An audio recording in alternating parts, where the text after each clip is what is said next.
going to come with your power cable. It's got a 30-foot power cable, 110 volt, 20 amp. You're going to want to make sure you plug it into the proper service. So we're going to plug it in. As soon as we plug it in, you're going to notice that a light indicates right here that we have power. That means that our vacuum is powered up. We know it's powered up. And to turn on each individual switch, it's 1, 2, and 3. When we turn the switch on, there's a secondary light here. The secondary light is connected to the meter. You're going to see your gauge is going to operate in the blue.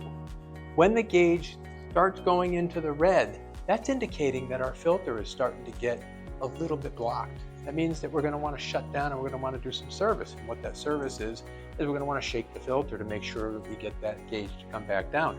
As that gauge gets into red, this light's going to indicate as well. So you have a visual gauge both on the readable gauge and on the light that tells you you need to service your filter. How do you service your filter? Turn the vacuum off, come over here, shake the shaker bar.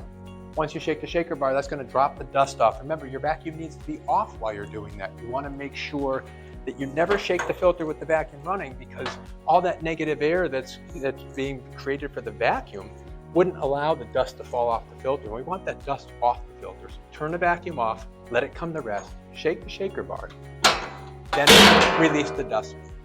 Now, once you just shook that shaker bar, there may be some dust that's stirred up inside of this vessel. So when you release this dustpan and you break the vacuum, it's best practice, turn one motor back on.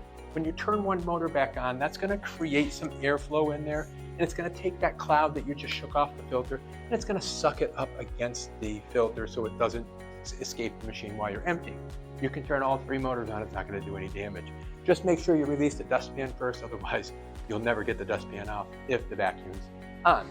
Then you remove this, you're going to take this away, you're going to empty it, you're going to bring it back, and you simply just put it back in here,